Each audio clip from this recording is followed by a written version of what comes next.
Shalom Adonai, Shalom Uvrahá, paz e bênção.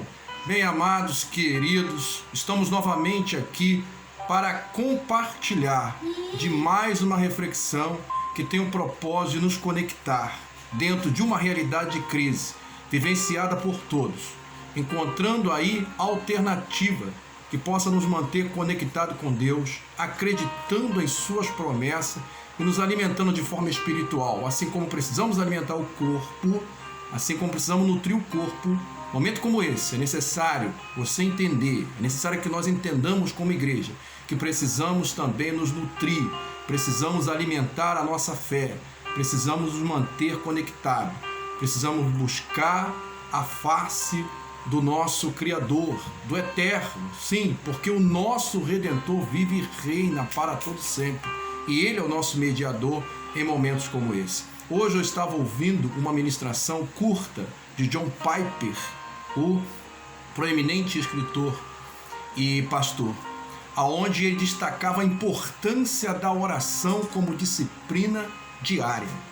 Ele afirmava que o crente que não ora de forma disciplinada, todos os dias, sim, aquele que não tem o hábito de todos os dias entrar no seu quarto, de escolher um lugar separado na sua casa, na sua residência, seja onde for, e um horário pré-determinado, para que ele leia a Bíblia, para que ele ore e leia a Bíblia. Ele ainda vai dar ênfase, orar, ler a Bíblia e orar. Tirar esse momento para estar exercitando aí aquilo que é uma realidade para cada um de nós.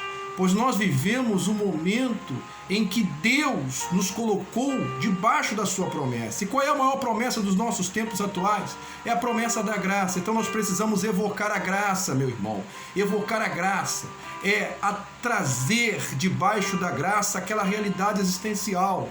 Isso, a existencial do não merecimento. A graça, ela nos favorece de tal forma que as nossas orações serão ouvidas por nosso Deus, na pessoa de nosso Senhor e Salvador Jesus Cristo. Então, quando não temos o hábito de orar incessantemente, o hábito de orar de forma diária, nós estamos abrindo mão dessa condição de graça que Deus nos alcançou por sua infinita misericórdia. E do outro lado, nós vamos estar agradando ao inimigo, porque ele não vai estar necessariamente precisando se esforçar um tanto para colocar em nosso caminho coisas boas ofertas para nos desviar. Pois a partir do momento em que eu deixo de orar, eu deixo de atrair a atenção de Deus para a minha vida, eu deixo de ser edificado e eu permito que o inimigo me ofereça aqui boas coisas que vão aí entreter o meu tempo, que vão tirar a minha atenção e que vão fazer, na verdade, o principal propósito do diabo, que é fazer com que nós venhamos perder tempo. E eu quero te dar hoje aqui 7 motivos para que nós devamos orar. Sim, primeiro, chamar a atenção aqui que, voltando um pouco no tempo rapidamente, lembrar que os primórdios da igreja primitiva e destacar que eles estavam unânimes, eles eram unânimes. O que significa ser unânime? É que todos concordavam naquilo que deviam fazer. Então, se há uma coisa que eles concordavam, era a concordância em oração. Todos concordavam em oração, estavam unânimes, concordando com o que havia de fazer. E diante dessa realidade, eu quero destacar com você aqui 7 situações. 7 motivos para que você ore. Primeiro, a oração ela deve ser incessante. Na carta do apóstolo Paulo, e por sinal a primeira carta escrita dentro de uma cronologia, não num arranjo na Constituição do Novo Testamento, ele chama a atenção da igreja de Tessalonicenses. Olha, orai sem cessar. Eles viviam um momento de turbulência, eles viviam um momento de conflito. Chegaram a indagar Paulo diante do sofrimento que os acometia sobre a realidade de que já era a volta de Cristo. Então Paulo chama eles para uma realidade. Olha, precisamos manter o contato com o nosso Senhor. Quer vivamos, queira morramos, nós somos do Senhor. Então oração incessante, oração em todo tempo, é aquilo que John Piper fala. O hábito de oração diária. Oração é a vocação da graça de Deus que nos mantém em contato com o Eterno. Que maravilha por isso, né? E que na maioria das vezes o cristão abre mão disso. Segundo ponto, a oração intercessora, na carta de 1 Tessalonicenses 5, versículo 25. Paulo fala: irmãos, orai por nós. Então a necessidade de nós orarmos, intercedendo uns pelos outros. Sim, orações intercessoras. Você sabia que nesse exato momento há cristãos que estão orando por você do outro lado do mundo, em outras partes do mundo, que passaram por essa situação de crise, estão passando, e que já estão preocupados com a sua situação, porque dentro da palavra eles entendem que há necessidade dessa oração intercessora. Então nós outros também que aqui estamos, somos convocados para estarmos orando a Deus com esta oração intercessora. O apóstolo Paulo vai nos chamar a atenção: olha, orai por nós. Você já orou pelo seu irmão hoje? Certamente ele já deve ter orado por você. Então vamos fortalecer essa corrente. Terceiro motivo, terceiro tipo de oração, oração mediadora. Em Lucas 6, versículo 28, nós temos a seguinte informação: bendizei aos que vos maldizem e orai pelo que vos caluniam. Então veja bem, que é uma oração mediadora. Ao invés de nos envolvermos com tantos debates infrutíferos, ao invés de tantas vezes tentamos afirmar a nossa razão sobre quem está certo e quem está errado, ou até mesmo aquele que se destaca, que se apresenta como opositor do avanço da igreja, do evangelho, como um dos nossos opositores, sim, até mesmo aquele que nos maldize, irmãos. Lembrem bem que a orientação nessa oração mediadora é: bendizei aqueles que vos maldizem e orai por aquele que vos caluniam. Isso. Vamos encerrar uma discussão orando. Você foi caluniado? Ore. Devolva com oração, porque o Senhor no céu está observando a tua atitude. Se você tem tempo de fazer o bem, então faça o bem. Quarta, orai por Jerusalém. Jerusalém, Ieruxalá, de onde veio a promessa do Messias. Jerusalém que nos trouxe o Messias. Sim, orai pela paz de Jerusalém. Orando pela paz de Jerusalém, nós temos a promessa: prosperarão aqueles que te amam. Que maravilha, né? Um povo com promessa, um povo que projetou essa promessa em nós também, nos incluindo, e por meio deles nós chegamos a esse conhecimento da promessa do Messias. Glórias a Deus nas alturas por ter escolhido, por ter eleito essa nação, e que serve de referência para nós outros em nossa caminhada. Então, se você quer mais um motivo para orar, ore pela paz de Jerusalém, e prosperarão aqueles que te amam. Quinto, oração escatológica, ou uma oração que é capaz de nos preparar, de nos anunciar os tempos vindouros, aquilo que vai acontecer. Quantos que estão se perguntando agora? É a volta de Jesus Cristo. Jesus Cristo está à porta. É hoje, é amanhã, quando vai ser, daqui 1 ano, daqui 2 anos, daqui 1000 anos. A palavra de Deus nos afirma que nem o Filho sabe o dia nem a hora que isso há de acontecer, senão o Pai. Portanto, amados, essa oração escatológica é aquela oração que nos prepara, que ela tem o poder de nos preparar para os tempos vindouros.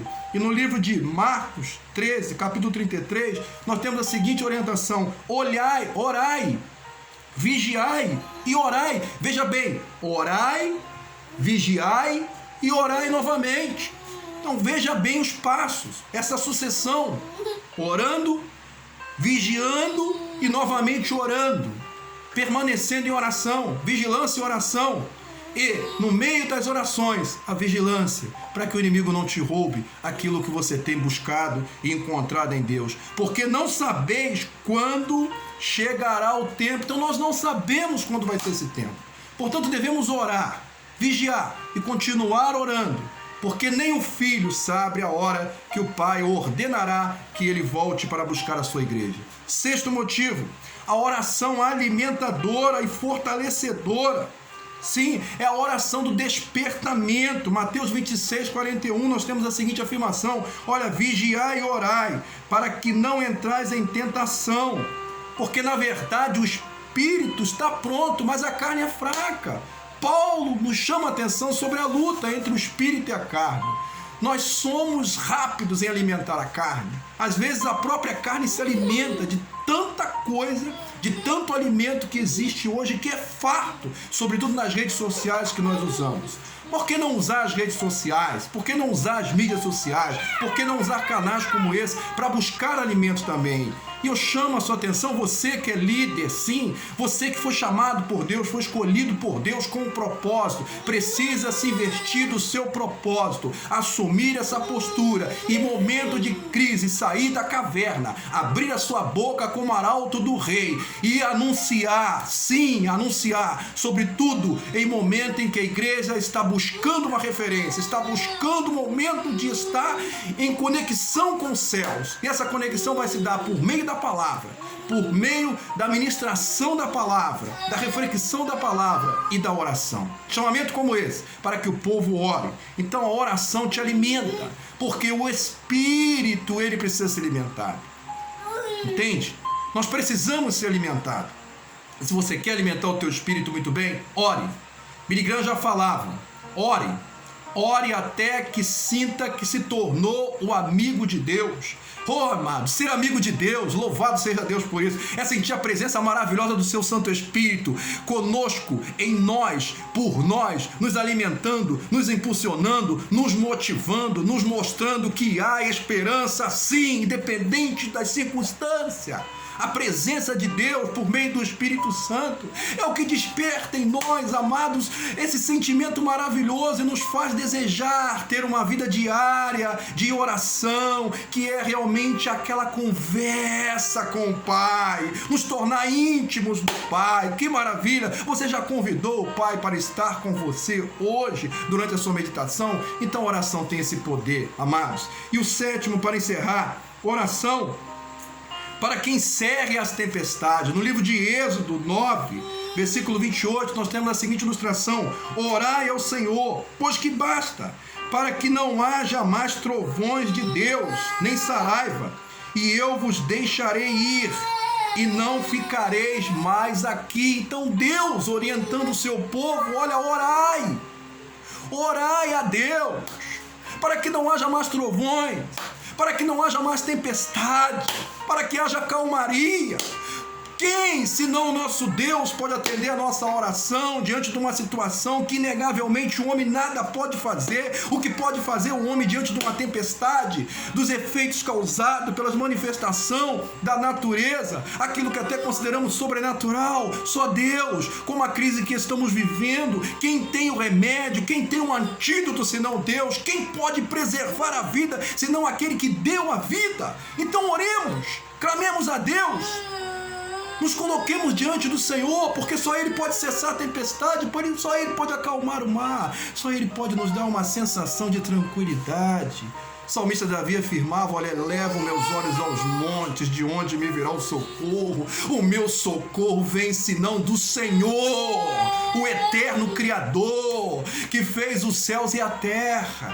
Então eu lhe apresentei aqui 7 motivos para você orar, mas acredito que existem muitos outros. E no próximo vídeo nós vamos falar sobre os passos da oração. Sim, porque existem alguns passos que nós precisamos dar para apresentar a Deus uma oração que seja de acordo com os seus propósitos. Se você não descobriu o seu propósito ainda, quem sabe porque está faltando oração. Porque o momento que você orar e conversar com Deus, se tornar íntimo, amigo de Deus, Ele vai começar a te revelar aquilo que você deve fazer. E você, líder, esteja conosco. Vamos orar junto? Vamos tirar um minutinho de oração? Então ore comigo, encerrando esta transmissão em nome de Jesus Cristo. Estenda tuas mãos. Pai, Tu és o eterno, Senhor. Tu és aquele, meu Deus, que nos concedeste a graça de entrar e sair da Tua presença por meio do nosso mediador, Jesus Cristo, o Messias, que se fez mediador entre nós e o Senhor. Portanto, agora oramos, clamamos, independente desses motivos que eu apresentei aos teus filhos aqui, existe um motivo maior pelo qual devemos clamar, pelo qual devemos orar, porque sem oração nós não vivemos, Pai, não viveremos, não passaremos por esta tormenta ou qualquer outra que vier a surgir. Há uma razão para orarmos. Há uma razão para falarmos com o Senhor. Há uma razão para nos conectarmos com o Senhor. E em nome de Cristo Jesus eu oro para que os teus filhos entendam isso e possam também multiplicar as suas orações, orando uns pelos outros e ser alcançado por tua graça, desde agora e para todo sempre. Amém. Então, Shalom Adonai, que Deus os abençoe, em nome de Cristo Jesus.